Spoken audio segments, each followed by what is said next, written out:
Bonjour à tous, voici les titres de ce nouveau journal.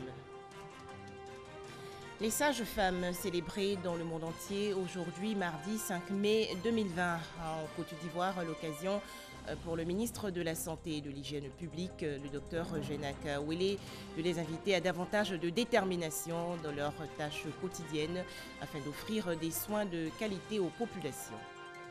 La Côte d'Ivoire qui a enregistré hier 34 nouveaux cas de coronavirus, ce qui porte à 1432 le nombre de cas confirmés, dont 693 personnes guéries et 17 décès. Dans cette édition, les explications détaillées du ministre de la Santé et de l'Hygiène publique, le docteur Eugène Aka Awele. Pour terminer, l'Afrique du Sud, où des scientifiques testent les effets du vaccin BCG sur le coronavirus. C'est aujourd'hui la journée internationale de la sage-femme. En Côte d'Ivoire, le ministre de la Santé et de l'Hygiène publique, le docteur Jenak Awele, a rendu hommage aux sages-femmes et les a invitées à cultiver davantage de détermination dans l'accomplissement de leurs tâches quotidiennes dans les établissements sanitaires. On en parle avec Éric Goré. Faire la promotion de la sage-femme et encourager la réduction de la mortalité infantile est le but de la Journée internationale des sages-femmes. Une journée qui a lieu le 5 mai de chaque année. Le ministre de la Santé et de l'Hygiène publique, Aka Awele, saisit l'occasion pour encourager ces femmes dont le métier est de donner la vie à travers leur technicité. Je voudrais rappeler que les sages-femmes jouent un rôle central dans la promotion de la santé, la prévention des maladies et la prestation des soins primaires et communautaires. Elles sont même en première ligne lors des situations sanitaires d'urgence.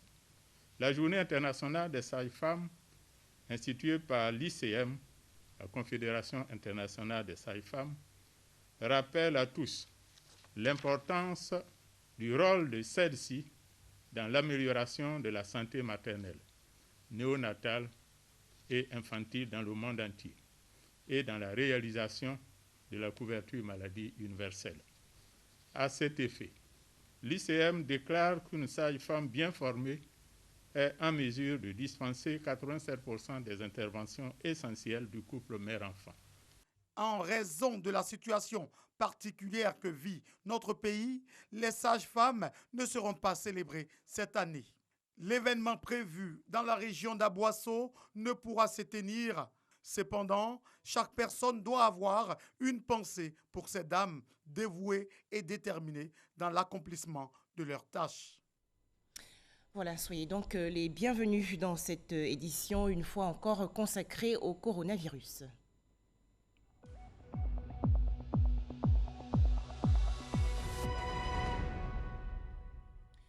34 nouveaux cas de coronavirus enregistrés hier en Côte d'Ivoire par le ministère de la Santé et de l'Hygiène publique, ce qui porte à 1432 le nombre de cas confirmés, dont 693 personnes guéries et 17 décès.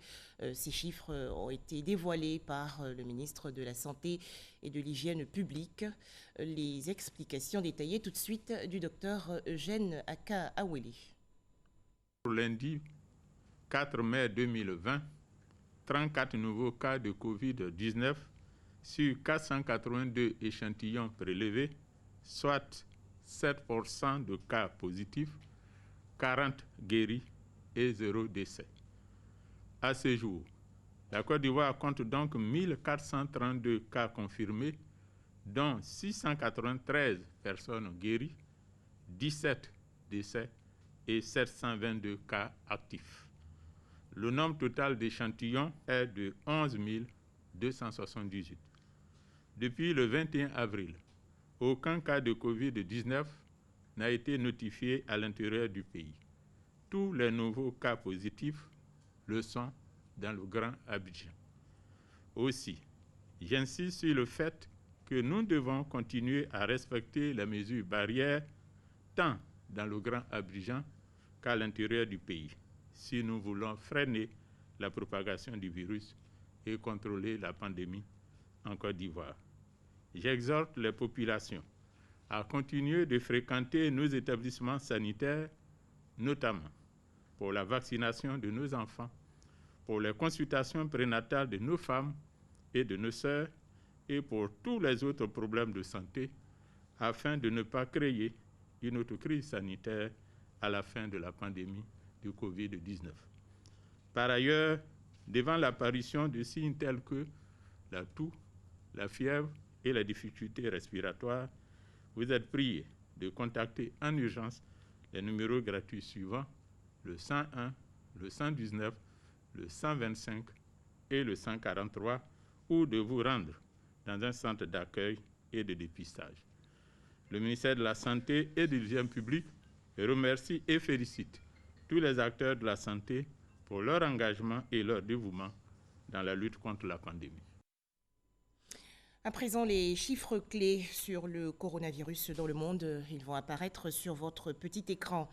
Tout d'abord, l'Afrique de l'Ouest, 2719 cas confirmés, dont 18 décès au Ghana. 672 cas confirmés, dont 46 décès au Burkina Faso.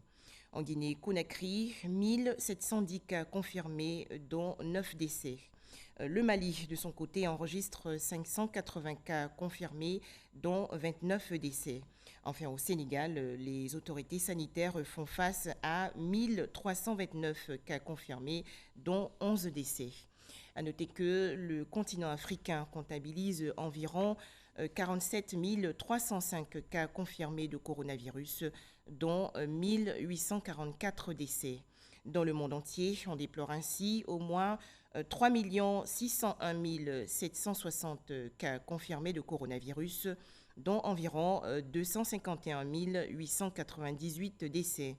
Selon l'Organisation mondiale de la santé, l'OMS, 185 pays sont actuellement touchés par la maladie à coronavirus. En Côte d'Ivoire, à noter l'ouverture officielle du centre de dépistage de la maladie à coronavirus de la commune de Koumassi, place Inch'Allah. Cérémonie en présence du ministre de la Santé et de l'Hygiène publique, le docteur Eugène Akaouélé. Cette structure va accueillir et dépister des personnes volontaires. Découvrons-la avec Sidonie Davila. Abidjan accueille son 5e centre de dépistage Covid-19, celui de la commune de Koumassi. Situé à la place Inch'Allah, ce centre est à l'image des 4 autres. Il est destiné au dépistage volontaire des populations de la commune, une joie pour son premier magistrat. Nous sommes très contents à Koumassi d'avoir donc ce centre. Nous ferons en sorte qu'il fonctionne exactement comme le ministère de la Santé et de l'Hygiène publique l'a souhaité, c'est-à-dire contribue à la lutte également contre cette pandémie. À l'occasion de l'ouverture officielle du centre d'accueil Covid-19 de Koumassi, le ministre de la Santé a procédé à la visite des locaux. Ça nous permet de rapprocher les sites de prélèvement de la population, c'est la décentralisation du prélèvement. L'autre volet, qui est non moins important, qui permet d'avoir des résultats avec le plan de riposte, c'est le fait que nous tenons à isoler, à confiner Abidjan, de sorte que l'intérieur du pays ne soit plus contaminé. Salle d'enregistrement, salle de consultation, salle de prélèvement, salle d'isolement, vestiaires, pharmacie et bureaux, ce centre bénéficie d'un confort nécessaire pour garantir la sécurité des patients. La population doit savoir que c'est totalement gratuit, tout est entièrement pris en charge par le gouvernement qui a mis en place un budget de plus de 95 milliards de francs CFA dans le cadre du plan de riposte. Le représentant de l'OMS, présent également à cette inauguration, invite les populations à fréquenter ce centre. C'est une bonne opportunité que l'OMS salue à juste titre. Nous sommes ravis de voir que c'est un centre qui peut être fonctionnel et qui va nous aider à améliorer le dépistage des malades. C'est avec une équipe de 17 agents de santé que ce centre démarre. Il a une capacité d'accueil d'au moins 100 personnes par jour. Le coronavirus ne va pas empêcher l'exécution des travaux routiers prévus par le programme social du gouvernement ivoirien. Annonce faite hier par le ministre de l'Équipement et de l'Entretien routier. Amédée Kofi Kwaku a animé le point presse quotidien sur le Covid-19. Les précisions dans ce reportage de Mahama Traoré. 5 sites de proximité d'accueil et de dépistage du Covid-19 sont déjà opérationnels dans le district d'Abidjan. Le constat est qu'ils connaissent une affluence timide des populations. Le déni de la maladie explique ce fait selon Dr Edith Kwasi. Toutefois, elle assure du renforcement de la capacité de prise en charge des malades. Au moins 150 personnes étaient hospitalisées hier dans les structures dédiées opérationnelles. Depuis le début de la prise en charge, il y a eu plusieurs entrées et sorties de patients dans les dites structures. Pour le suivi des cas contacts à l'INJS, sur un total de 215 enregistrés depuis l'ouverture, le point au 2 mai 2020 donnait 69 personnes encore en confinement et 9 sorties. Il est à noter que 7 personnes parmi celles qui étaient en confinement à l'INJS ont été diagnostiquées positives au Covid-19 au cours du suivi et transférées aux victimes pour une prise en charge adéquate. Ceci explique la nécessité de confinement des contacts. Avis aux transporteurs tentés d'enfreindre aux mesures barrières, notamment le port obligatoire du masque. Le chauffeur qui ne porte pas le masque ou qui n'exige pas le port du masque à ses usagers, ou alors qui ne respecte pas la question liée au nombre de places imposées, donc prend 10 jours de prison et 50 000 francs d'amende, ou l'une des deux sanctions. Comment se porte le programme routier 2019-2020 du gouvernement avec cette pandémie du coronavirus? La pandémie a un véritable impact sur nos activités. On peut dire que les travaux routiers connaissent un ralentissement général, voire des arrêts sur certains chantiers dus à la mesure du couvre-feu et à l'interdiction de certains déplacements entre le Grand Abidjan et l'intérieur du pays. La fermeture des frontières présente des difficultés pour les entreprises étrangères dans la mobilisation des experts expatriés et leur approvisionnement en équipements et en divers produits. Conséquence, les délais d'exécution de certains chantiers comme le 4e pont d'Abidjan se verront rallongés. Face à la presse ce lundi, le ministre de l'Équipement et de l'Entretien routier indique que des mesures ont été prises pour la poursuite des travaux. En accord avec les ministères en charge de la Défense, de la Sécurité et de l'Administration du territoire, un nouveau texte a été pris afin de permettre aux entreprises du BTP de circuler librement entre le Grand Abidjan et l'intérieur du pays. C'est la réorganisation des activités sur les chantiers afin de respecter les mesures barrières. La réorganisation des plannings d'exécution afin de connaître les nouvelles dates d'achèvement des travaux. Le confinement du personnel sur certains chantiers en vue de poursuivre l'exécution de tâches spécifiques. Et Amédée Kwaku d'assurer les entreprises du secteur qu'elles ne seront pas omises du fonds de soutien aux PME mis en place par l'État pour limiter l'impact économique du Covid-19. Des vivres et non-vivres pour les forces armées ivoiriennes. C'est un don du ministère de la Solidarité, de la Cohésion sociale et de la lutte contre la pauvreté. Il s'agit pour ce département ministériel de soutenir l'armée en cette période de coronavirus. Tous ces présents ont été réceptionnés par le ministre d'État, le ministre de la Défense, Ahmed Bakayoko. On fait le point avec Abou Sanogo. Les forces armées de Côte d'Ivoire sont en première ligne dans la guerre contre le coronavirus. De jour comme de nuit, elles sont à la tâche pour inciter les populations à adopter les comportements citoyens. Elles sont déployées sur l'ensemble du territoire pour faire respecter les mesures éditées par le gouvernement. C'est pour les encourager et les féliciter pour leur participation à l'effort national de gestion de cette pandémie que la ministre de la Solidarité, de la Cohésion sociale et de la lutte contre la pauvreté, Maria Toukone, est allée à leur rencontre les mains chargées de vivres et non-vivres. En présence du ministre d'État, ministre de la Défense, Ahmed Bakayoko, elle a tenu à saluer leur détermination dans l'accomplissement de leur mission. Je suis heureuse d'offrir des vivres et des non-vivres pour soutenir les actions des forces armées de Côte d'Ivoire qui contribuent fortement à freiner cette crise sanitaire. et à soulager les populations en cas de détresse. Sans vous, la lutte contre le coronavirus perdrait en partie son efficacité. En cela, vos missions respectives sont importantes car la sécurité est un préalable au développement de toute nation. C'est ensemble que nous vaincrons la pandémie du Covid-19 en Côte d'Ivoire. Dont remis aux bénéficiaires, notamment au général de corps d'armée Lassina Doumbia, chef d'état-major général des armées.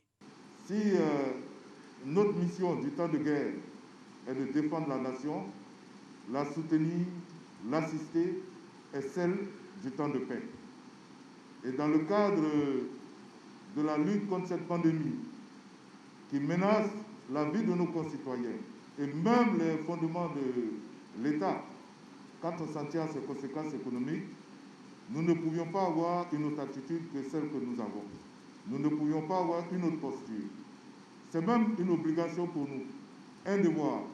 Nous prenons cela simplement comme un témoignage de satisfaction pour ce que nous avons fait jusqu'alors et nous réitérons notre engagement en présence du ministre d'État, ministre de la Défense, de persévérer et de faire mieux. Merci pour ce don. Ces dons sont destinés à l'état-major général des armées et au commandement supérieur de la gendarmerie nationale. L'État d'Israël et la Turquie aux côtés de la Côte d'Ivoire en cette période de coronavirus. En effet, les ambassades israéliennes et turques ont offert récemment des équipements sanitaires au Conseil national des droits de l'homme, le CNDH. Pour en parler, Issaïeo. Les ambassades de Turquie et d'Israël aux côtés du CNDH, Conseil national des droits de l'homme, pour lutter contre la pandémie du Covid-19. Un don de matériel sanitaire fait en vue de permettre à l'institution des droits de l'homme de soulager les populations. Organisation CNDH. Nous avons vu que la CNDH fait beaucoup en fait pour aider à stopper la propagation du virus. Nous avons accepté de leur venir en aide. Nous avons, avec la communauté turque ici en Côte d'Ivoire, nous avons fait ce don à la CNDH. C'est pour nous très, très naturel de faire une coopération, une collaboration avec la population ivoirienne. Les droits à la santé, c'est un des droits de l'homme basics. Yeah? Selon les fonds juifs, toutes les personnes qui sauvent une personne, c'est comme si vous sauvez toute l'humanité. Un geste salué par l'ambassadrice du Cameroun en Côte d'Ivoire et la présidente du CNDH. La cellule évalue la politique gouvernementale à travers le monitoring de la situation sur l'étendue du territoire, l'observance ou non du respect des mesures telles le couvre-feu, ainsi que le suivi du traitement réservé aux personnes interpellées, la prise en compte de toutes les autres requêtes portant sur l'actualité sanitaire. Excellence, Madame l'ambassadrice de Turquie, nous apprécions le don important de votre ambassade. Le matériel sanitaire, selon la présidente du CNDH, sera mis à la disposition des bureaux des 31 régions du pays pour être distribué aux populations. Des vivres et autres kits sanitaires offerts il y a quelques jours aux organisations non gouvernementales musulmanes. Ce don de la Fondation Petrosi vise à soutenir les ménages vulnérables en cette période de Ramadan 2020 et également en cette crise sanitaire liée au coronavirus. C'est un reportage de Mamadou Kouassi. Des vivres et des non-vivres accompagnés de bons d'achat. C'est la contribution de la Fondation Petrosi aux différentes associations musulmanes de Côte d'Ivoire en cette période de Ramadan, mais aussi de lutte contre le Covid-19. Ces dons réceptionnés par les responsables d'associations caritatives seront redistribués aux personnes démunies. Par ces temps de confinement, vraiment il est difficile parce que nos mamans, nos papas, nos frères sont des gens qui vivent à peu près au jour le jour. Aujourd'hui, toutes les activités sont bloquées du fait de la pandémie qui sévit dans le monde. Alors, on va partager à cette couche de population qui est vraiment touchée par la pandémie, qui était vulnérable avant, dont la vulnérabilité a presque doublé ou bien triplé du fait de la pandémie qui sévit dans le monde. Le représentant de la directrice exécutive de la Fondation Petrosi soutient que cette action sociale s'inscrit dans la logique de la redistribution des gains du pétrole ivoirien. Pendant ce carême, surtout cette année particulièrement où est la pandémie, où les personnes n'ont pas d'activité économique, la Petrosi a bien voulu ajouter le sucre et le lait qu'on utilise généralement pour le carême. On a dû ajouter la tomate, du riz pour aider les familles en cette période de confinement pour qu'ils puissent vivre un peu dans un petit confort. La Fondation Petrosi n'est pas son premier acte social. Chaque année, différentes associations religieuses, caritatives, villageoises et des structures de la société civile bénéficient de son assistance dans la réalisation de projets communautaires. Sinématiali, localité située dans la région nord du pays, dans le cadre de la lutte contre la propagation du coronavirus, des kits sanitaires ont été offerts il y a quelques jours aux différents centres de santé, dont estimés à environ 12 millions de francs CFA. C'est une initiative de l'Association des cadres pour le développement du département de Sinématiali, à Mississauga. La proximité pour s'imprégner des réalités du personnel de santé. Une délégation de l'Association des cadres pour le développement du département de Sinématiali, ADDS, visite l'hôpital général de Sinématiali. Une visite pour apprécier l'existant et apporter leur contribution à la lutte contre la maladie à Covid-19. Dans le cadre de l'opération Fraternité ADDS, les 16 centres de santé du département de Sinématiali sont dotés de kits sanitaires d'une valeur d'environ 12 millions de francs CFA. 20 dispositifs de lavage des mains, 2550 masques chirurgicaux, 20 000 gants propres, 1282 flacons de savon liquide, 59 poubelles, 22 thermomètres à infrarouge et 2500 essuie-tout. Du bon usage de cet don dépend de l'engouement des membres de l'ADDS pour les actions futures. Dans notre jargon, on appelle ces donateurs des parties prenantes, ceux qui nous aident à améliorer la santé des populations. Mais d'autres dons ne pourront arriver que lorsque nous ferons bon usage de ce qui a été donné aujourd'hui. Je vous fais confiance. Vous êtes des vaillants, sous le soleil, sous la pluie, et aujourd'hui nous avons ce matériel. Il faut qu'il y ait de la traçabilité dans l'utilisation. Le moment est mis à profit par le préfet du département de Sinématiali pour sensibiliser une fois de plus les populations aux bonnes pratiques sanitaires édictées par le gouvernement. Nous ne devons pas baisser les bras, la garde surtout, et faire en sorte que ces mesures s'inscrivent dans nos comportements au quotidien. Pour l'heure, aucun cas de Covid-19 à Sinématiali. À la faveur de leur opération Fraternité ADDS, le centre de quarantaine et le district sanitaire en chantier bénéficieront également de l'appui de l'Association des cadres pour le développement du département de Sinématiali. Les femmes de la région du Boclé, dans le sud-ouest du pays, s'investissent également dans la lutte contre le coronavirus. Ces braves femmes ont offert récemment des vivres, des équipements médicaux et autres kits sanitaires au personnel soignant de l'hôpital général de Sassandra. Les détails, Sam Conan.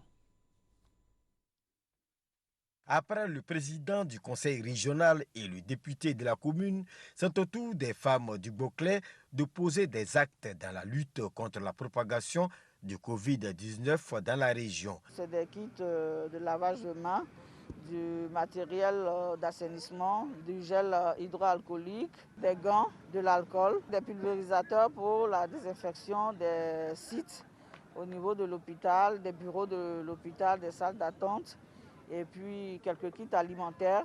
Et nous, en tant que filles de Sassandra, il était de notre devoir d'apporter notre petite pierre à l'action du gouvernement. Un opérateur économique du Sassandra a fait un geste lors de cette cérémonie de remise des dons. Il a offert au corps médical des pulvérisateurs et des gels hydroalcooliques. C'est une manière de dire aux autres que nous tous qui avons la possibilité aujourd'hui, nous devons venir en aide aux plus démunis. Selon les autorités locales, la région du Boclé n'a enregistré à ce jour aucun cas de malade du coronavirus. Elle appelle cependant les populations au respect des mesures barrières. Et face à l'expansion du coronavirus dans le monde, tous les pays s'activent pour venir à bout de ce fléau. En Côte d'Ivoire, par exemple, les chercheurs travaillent à pied d'œuvre, notamment à l'Institut national polytechnique Félix Houphouët-Boigny de Yamoussoukro, dans le centre du pays. Kader Sogodogo a rencontré une équipe scientifique. Institut national polytechnique Félix Houphouët-Boigny de Yamoussoukro. Il est un peu plus de 20 heures. Dans 2 salles de cours aménagées en atelier de couture, des étudiants sont en pleine confection de cache-nez. Ici, nous sommes dans l'antre du docteur Aouzi Tabla Essan, enseignante-chercheur. La spécificité de notre masque, c'est que nous avons pourvu juste en dessous une petite ouverture qui vous permet d'insérer une petite compresse imprégnée d'huile essentielle que nous faisons au niveau de notre laboratoire. Ce sont des huiles essentielles d'eucalyptus qui permettent donc de faciliter la respiration et puis de déboucher aussi les bronches parce que c'est un produit qui est un peu mentholé. L'unité de production de cache-nez ou masque fait partie d'un dispositif mis en place par la communauté INP. Au lever du jour, sous la coordination du professeur Tano Aka, la visite guidée à la découverte du savoir-faire ivoirien peut alors commencer. Le département génie chimique et agroalimentaire s'est donné comme mission de produire des solutions et des gels hydroalcooliques, du savon germicide et des solutions désinfectantes. De quoi garantir l'hygiène des mains et de l'environnement. Vous avez le bouillon qui a une capacité de 300 litres où on peut mettre 200 litres de mou fermenté. Nous distillons et nous recueillons l'alcool ici que nous allons utiliser pour la production. Pour lutter contre le Covid-19, ce département a développé 2 produits. Une huile essentielle obtenue à travers le séchage de feuilles d'eucalyptus, connue pour être un puissant virucide. À côté, l'anacade est transformée en jus, riche en vitamine C, en sels minéraux et en antioxydants. De quoi donner de la vigueur à l'organisme. Pour faire ces huiles essentielles d'eucalyptus, d'abord, nous recueillons les feuilles d'eucalyptus globulus, ici même au sein de l'INPHB, et nous laissons cela sécher entre 24 et 48 heures. Donc après ce temps de séchage, nous avons ici dans les laboratoires 2 alambics que nous utilisons. Et donc nous introduisons ces feuilles sèches dans les alambics. Et ces alambics ont chacun un dispositif de chauffage. Il y a un qui est juste là. Une fierté nationale. Les départements génie mécanique et génie électrique ont conçu le tout premier respirateur artificiel ivoirien. Sa présentation théorique, ici, ce sont des étudiants qui sont à la manœuvre. Une fois la phase d'inspiration terminée, nous avons la phase d'expiration qui sera via ce canal-là. Ce canal comprend un capteur de pression et un capteur de CO2 qui nous permettra de contrôler les différents paramètres du patient. Sur le plan pratique, il est là, le fruit de la recherche et de l'innovation. Ce respirateur artificiel décrit la volonté de nous, élèves ingénieurs, aidés d'enseignants-chercheurs, à venir en aide à l'État de Côte d'Ivoire dans la lutte contre la pandémie à Covid-19. La production à grande échelle se fera. L'utilisateur final, c'est quand même le ministère de la Santé. Donc notre démarche est une démarche de solidarité. Nous montrons notre expertise et puis ensuite, si l'utilisateur final nous dit il y a un besoin, est-ce que vous pouvez nous fabriquer des respirateurs artificiels? Nous pouvons ensuite coordonner nos actions pour faire une production en série. Des visières, l'INPHB est à la tâche. Nous proposons des équipements qui sont ces visières également et des masques 3D. Tous ces produits, bien entendu, passent par le contrôle pour la qualité. 2 aspects sont pris en compte. Est-ce que les produits fabriqués dans notre usine répondent aux standards de l'OMS? C'est-à-dire, est-ce que ces produits sont capables d'éliminer les microbes qui sont de la paume? Et puis, est-ce qu'éventuellement, pendant le processus de fabrication, d'autres microbes n'ont pas été incorporés dans les produits? L'INPHB aura réussi à passer des enseignements à la recherche exclusive. La crise sanitaire en appelle au sursaut national. Au niveau de l'école d'ingénieur, il faut de l'imagination, il faut de l'innovation, il faut l'esprit de créativité. Je vois que les jeunes qui sont en formation ici ont ce type d'esprit. Il faut seulement leur donner l'occasion de pouvoir s'exprimer. C'est ce que nous essayons de faire en les mettant dans les laboratoires, en essayant aussi de pousser les enseignants-chercheurs à les encadrer durant ces moments d'introduction des cours. Et donc, ces étudiants et leurs encadreurs aujourd'hui réfléchissent à pouvoir proposer à l'instar des chercheurs des autres régions du monde ce qui peut peut-être nous aider à sortir le plus rapidement possible de cette pandémie. D'autres projets sont en cours d'expérimentation. Ici, il est clair que la Côte d'Ivoire, dans sa volonté de stopper le Covid-19, pourra compter sur des solutions locales.